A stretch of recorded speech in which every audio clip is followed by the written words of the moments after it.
আসসালামু আলাইকুম। দেশি কুকিং লাইফস্টাইলে আপনাদের সবাইকে স্বাগতম। আশা করছি আপনারা সবাই ভালো আছেন।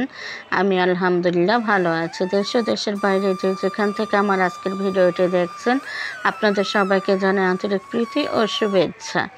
তো আমি সকাল থেকে এই ভিডিওটা স্টার্ট করেছি। সকালে তো আমি প্রথমে আমার কাজগুলো একটু দেখে নিয়েছিলাম, তো সাথে একটু ভিডিও করে নিলাম আমার প্রিয় আপু ভাইদের সাথে শেয়ার করার জন্য। যে পুঁইশাক গাছটাই এখন আছে আমার সম্বল বলতে, মানে গাছের মধ্যে যা সম্বল এই পুঁইশাকটাই আছে। তো এইটাই এখন দেখি প্রতিদিন। আমার হচ্ছে সকালবেলা উঠে একটু গাছগাছলা দেখতে ভালো লাগে, আর গাছের যে একটা ফ্রেশ অক্সিজেন সেটাও নিয়ে নিচ্ছিলাম। তো এরপরে হচ্ছে অফ ক্যামেরা নাস্তা করে নিয়েছি, তারপরে হচ্ছে দুপুরে রান্নার প্রিপারেশন নিয়ে নিচ্ছিলাম। তো এই যে আমি এখানে কাটা বাছা করতেছিলাম, আর এই যে আমার বিড়াল সোনা আজকে আগেই এসে শুয়ে আছে, এখানে ঘুমিয়ে গেছে আর কি। আমার কাজ করা দেখতে দেখতে ঘুমিয়ে গেছে। তো কোটা কাটার ফাঁকে ফাঁকে আমি একটু আম খেয়ে নিচ্ছিলাম। তো আমার তো এটা প্রতিদিনই হয়, আমি রান্নার আগে কিছু একটা খেয়ে নেই, আম হোক বা হালকা পাতলা যাই খাবার হোক খেয়ে নেই। তো বন্ধুরা, যারা ভিডিওটি দেখা স্টার্ট করেছেন এখনও যারা একটি লাইক দেন নাই, তারা প্লিজ একটি লাইক দিয়ে ভিডিওটা কন্টিনিউ করুন। তো ওদিকে কিন্তু আমার লেবু গাছের পাতাগুলো সব খেয়ে নিয়েছে পোকায়। আমার গাছে আরও পাতা অবশিষ্ট নাই। তো দেখে আবার নতুন করে যদি পাতা হয় তাহলে আর কি ভালো হবে। তো এদিকে হচ্ছে আমি কোটা কাটা করে তারপরে রান্নার কাছে চলে এসেছে। আজকে একদম সিম্পল রান্না বান্না। আজকে হচ্ছে ডিম রান্না করব আলু দিয়ে, আর হচ্ছে শাক ভাজি করে নিচ্ছি। এখানে 5 মিশালি শাক নিয়েছি। তো এক চুলা শাক বসিয়ে দিয়েছি, আরেক চুলা ডিমগুলো ভেজে নিচ্ছি। আর আমি ডিম রান্নার ক্ষেত্রে বেশি একটা কড়া করে ভাজি না, আমার হচ্ছে কড়া ডিম ভাজা খেতে ভালো লাগে না। আমি একটু হালকা করে ডিমটা ভেজে নিই, এটা আমার কাছে খেতে ভালো লাগে। এক এক জনের এক এক রকম চয়েস। আমি হচ্ছে কড়া করে ভাজলে না আমার কাছে কেমন সোবা সোবা লাগে, ভালো লাগে না। তো এখানে তো আমি শাকের মধ্যে পেঁয়াজ, কাঁচামরিচ, তারপরে হচ্ছে লবণ আর কিছু গোটা রসুন দিয়ে দিয়েছি। আর এখানে শাক আছে মিষ্টি কুমড়োর শাক, তারপরে আছে ডাঁটা শাক, ছোট ছোট ডাঁটা শাকগুলো যে পাওয়া যায় সেই ডাঁটা শাক, এরপরে আছে কলমি শাক, সেচে শাক। তো এই সবগুলো শাক একসাথে করে একবার মানে 5 মিশালি শাক বানিয়েছি। আর শাকটা খেতে মাশাআল্লাহ এত ভালো হয়েছে, আলহামদুলিল্লাহ। আর এই ধরনের শাক না সবসময় পাওয়া যায় না, বিশেষ করে মিষ্টি কুমড়োর শাকটা, এটা দেখা যায় সবসময় পাওয়া যায় না, এটা মাঝে মধ্যে পাওয়া যায়। তো আজ যখন পেয়েছি তো আমি নিয়ে এসছি, আর এনে হচ্ছে যেভাবে ভাজি করে নিচ্ছি। তো এই শাকটা তো আমাদের ফ্যামিলির সবাই খুব পছন্দ করে। আর আজকে আমি কিন্তু শাক অনেকটাই নিয়েছি, আপনারা নিশ্চয়ই দেখে বুঝতে পারছেন। তো এই শাকটা হচ্ছে আমার বড় আপার বাসায় পাঠাবো। আমার বড় আপার বাসায় সবাই এই শাকটা ভীষণ পছন্দ করে। তো আমি কিছুটা রাখবো আর কিছুটা হচ্ছে বড় আপার বাসায় পাঠিয়ে দেবো।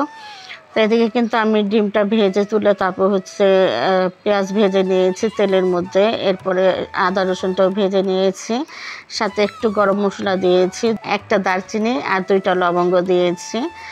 তো এরপরে হচ্ছে হলুদ গুঁড়ো, মরিচ গুঁড়ো, ধনে গুঁড়ো আর স্বাদ মতো লবণ দিয়ে মশলাটা কষিয়ে নিলাম। আর আমি হচ্ছে ডিম রান্নার ক্ষেত্রে কাঁচামরিচ দেই না, আমার কাছে যে তরকারিতে গরম মশলা দেয় সে তরকারিতে কাঁচামরিচ দিতে ভালো লাগে না, মানে কাঁচামরিচের স্মেলটাই আমার ভালো লাগে না।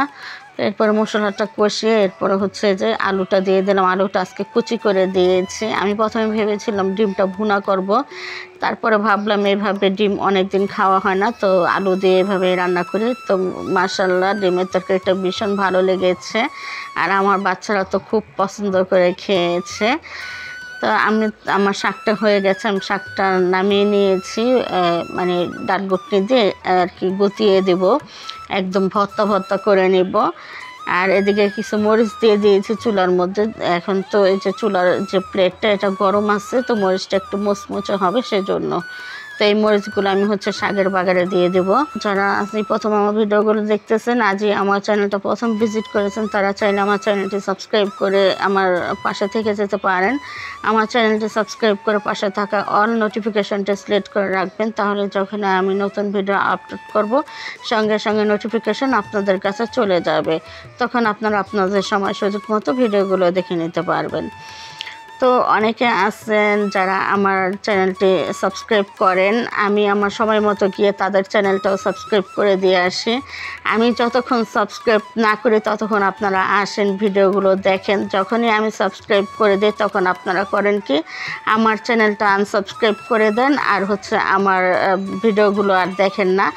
তো সমস্যা নেই, এটা একান্তই আপনাদের ব্যক্তিগত ব্যাপার। তো আপনারা এই কাজটা যদি করেন তাহলে এটা আমার কোনো সমস্যা হবে না, এতে সমস্যাটা আপনাদেরই হবে। কারণ যদি আপনারা রেগুলার আমার ভিডিওগুলো না দেখেন তাহলে তো আমিও আপনাদের ভিডিওগুলো দেখব না, আর এতে করে কিন্তু আমাদের সাবস্ক্রাইবটাও কাটা পড়ে যাবে।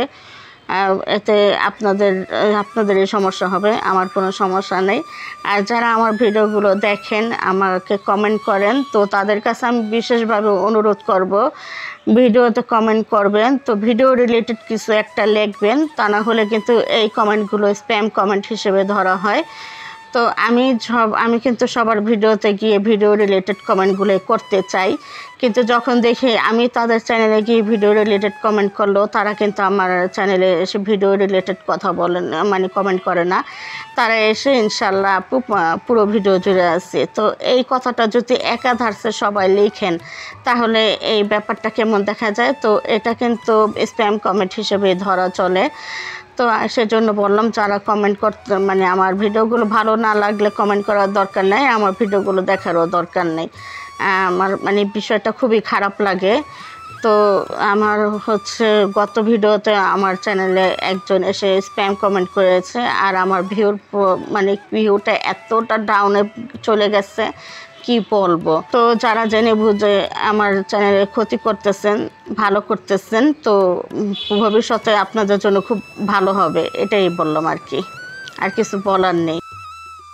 যে আমার চ্যানেলে স্প্যাম কমেন্ট করেছেন তার কমেন্টের রিপ্লাইটা আমি দিই নাই। আপনারা চাইলে আমার কমেন্ট অপশানটা দেখতে পারেন যে কোন চ্যানেল থেকে আমাকে স্প্যাম কমেন্টটা করা হয়েছে। তো বন্ধুরা, আজকের মতো এ পর্যন্তই। আগামী ভিডিও দেখার আমন্ত্রণ জানিয়ে আজকের মতো বিদায় নিয়ে নিচ্ছি। সবাই ভালো থাকবেন, সুস্থ থাকবেন, অবশ্যই নিরাপদে থাকবেন। আল্লাহ হাফেজ।